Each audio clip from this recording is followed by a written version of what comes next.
Hello, and welcome back to Froppy's Chaos Audio. I hope you guys are doing well. Today we are reading Late Night Talking by Orphan Account. The rating is teen and up audience,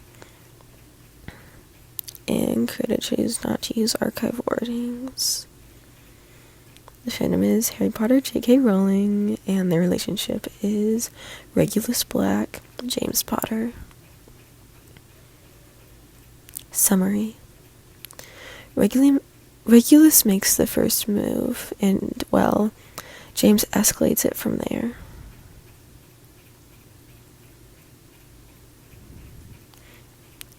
Movie night is probably James's favorite event of the month.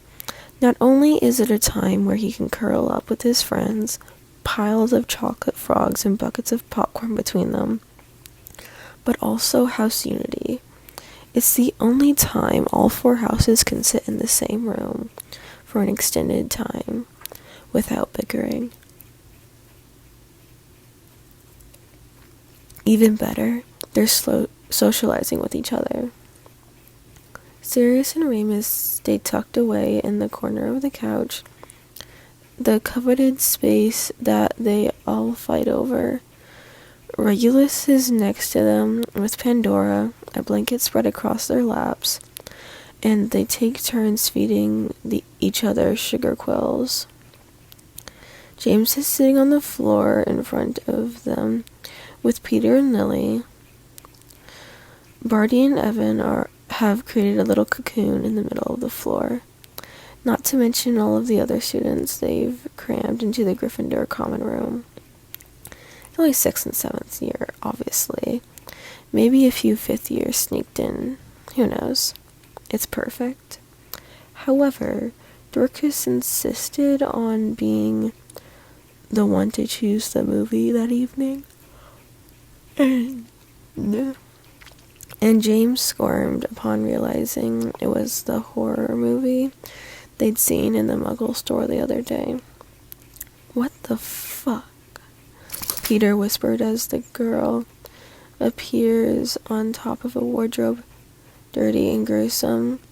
James scrunches his nose, fingers tightening around the blanket that's pulled around his shoulders. There's no way he's sleeping tonight. He glances over his shoulder, noticing Sirius is fast asleep with his head on Remus's arm. It's not scary for him, then. Regulus meets his gaze, tilting his head and studying James with a curious expression.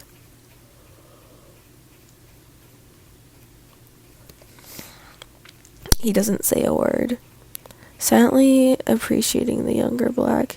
His features are sharper than Sirius's, eyes more calculating, cheekbones more prominent. He's pretty. It's only after Peter nudges him, mumbling something about feet, does James jerk around in his seat, realizing he'd just been staring at him. How awkward. He flushes in the dark, turning his attention back to the movie. Everyone in the room jumps, high-pitched shrieks startling James. He doesn't know what's going on until Lily grabs hold of his arm, face pressing into his sleeve. "Are you okay?" he asks as she pulls herself away from him, nose turning a little red. Lily nods as she tucks a curl between her ear. "I'm okay. Sorry about that." "Move," Regulus hisses, pushing James out of the way. He narrowly misses their snacks as he climbs off the sofa, pushing the portrait open and disappearing out into the hall. Bewildered, James looks back over his shoulder to Remus, who is frowning, gesturing to Sirius in his lap, wondering if they would wake him up. There's clearly something wrong with Regulus. Remus shakes his head, gesturing for him to go after him. "All right then. Sorry." He says to Lily and Peter as he gets up, careful not to tread on any of their food or blankets. The portrait is ajar, so he closes it and goes out into the freezing hallway. James has a Quidditch-themed pajama bottoms on and with a baggy shirt and a sweater his mother had knitted over the Christmas holiday. He's still cold, though, peering around in the darkness. Fuck, he's not here. Maybe Regulus went back to the Slytherin dorms, but that's a long way to go in the dark and alone. The other houses were meant to sleep in the common room or on the floor of the Gryffindor rooms. James follows his instincts and walks. Arms folded across his chest, he prays he doesn't run into Filch or that awful cat. Bringing his wand would have been smart. He left it under the blanket, and last thing he wants to do is go back there and only to leave again. After the movie, James is a little spooked out, glancing up at the painting as if the girl might appear on top of one. Why is he scared? He has no idea. He's seen ghosts all the time. There, at the end of the next winding hallway, Regulus sits on a windowsill, legs tucked against his chest. There's a light glow against his skin from the moon, and his arms rest upon his knees. James approaches slowly, sock-covered feet padding against the stone floor. If he focuses hard enough, he feels like he can still hear the screaming of the movie in the background. "You didn't need to come after me," Regulus muttered, looking away from the window. "In fact, I left because I wanted to be alone." Shrugging, James keeps his distance, staying maybe a meter or 3 from him. "It was me or waking up Sirius. Take your pick." "Sirius." Ouch. He fiddles with the hem of his jumper, unsure of what to say now. Remus had asked him to go after Regulus, but he doesn't even want him there. He's not sure what to do. He could go back inside. James doesn't want to leave him alone, though, especially if he's sitting alone in the eerie hallway. Glancing back to Regulus, he notices he's shaking. James, without thinking, pulls off his sweater and holds it out to him with a soft smile. Regulus takes it cautiously, narrowing his eyes. "Are you not cold?" "A little, but you're probably colder." James is more than a little cold, but it pleases him when Regulus tugs it over his head, a little too large for his slender frame. He asks quietly, "So, what made you leave?" Regulus sighs, turning so he sat facing him, pulling his sleeves over his hands. He looks mildly uncomfortable before he shrugs. "It's complicated." "Talk then," James says, sitting down next to him. For a long while, Regulus says nothing. James doesn't mind. He's got all night. He's relieved he doesn't have to watch the movie any longer, after having learned that he does not like horrors. James decided that, from now on, Dorcas will be banned from choosing the movie. Regulus is staring at the floor, fingers gripping the windowsill on either side of his thighs. He seems to be thinking very hard, like something is stressing him out. Or perhaps this is his way of telling James to politely fuck off. Out of nowhere, he stands up, bare feet facing against the stone. He stops in front of James, watching him with a conflicted expression, brows drawn together slightly. James doesn't say a word, distracted by how damnably gray his eyes are, encompassed by delicate long lashes. They remind him of the moon, the flecks of charcoal throughout, and a light brushing of navy near the pupil. Oh, fuck. They are so close together. Regulus ducks down, pressing his lips against his. It was so quick. He's backing away from James before James has the time to process any of it. He begins to pace again. James keeps his face as neutral as possible, heart palpitating in his chest as he tries to determine what this is. Is this Regulus's way of saying he's interested, or was this him experimenting? He reappears in front of him, bottom lip tucked under his teeth. Regulus looks nervous, one of his hands sliding up James's neck. He leans in to kiss him again, but there's a bang, shocking them both. James flinches away and Regulus's eyes widen, horrified. Shit, Regulus exhales, eyes falling closed for mere seconds before they open to look at James. I didn't mean, I'm sorry. Swallowing thickly, James stands. He shouldn't be thinking like this. It shouldn't be okay.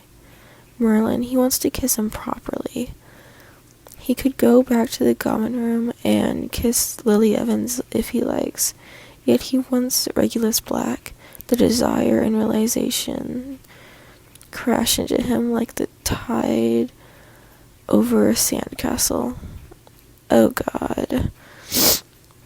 Regulus's gaze cautiously flicks over his face, biting his lip again, and all James can think about is how pretty he is. That's Sirius's little brother. Shut up. They look nothing alike. Internally, he tries to give himself a good shake. He can't be thinking like this. Not now, not ever. Warily, Regulus turns his face away, looking down the hallway instead of at James and Merlin. He smells like lavender. James feels so weak. Against his better judgment, James's hand slides up to cup his face and turn him back towards him. James, he begins, but he doesn't get far. Their lips meet. It's so soft. Nothing like the quick, desperate kisses James has received in the past.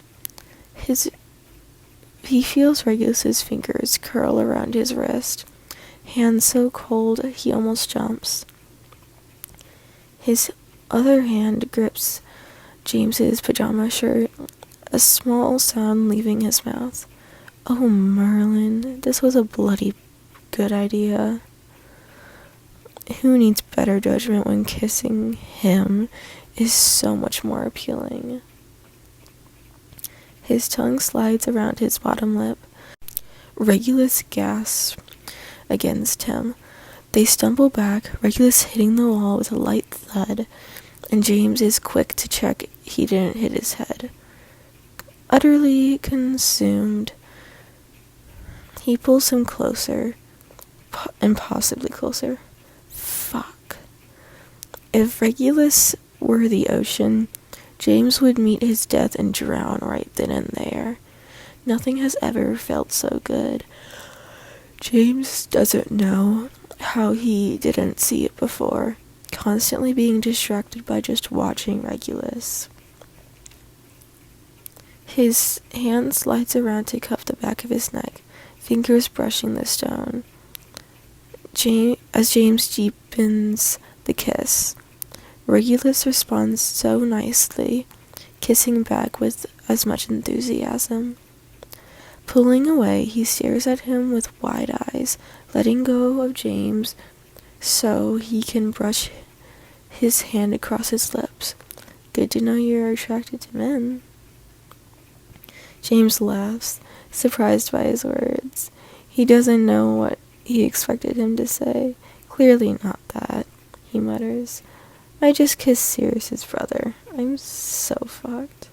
Don't mention him now.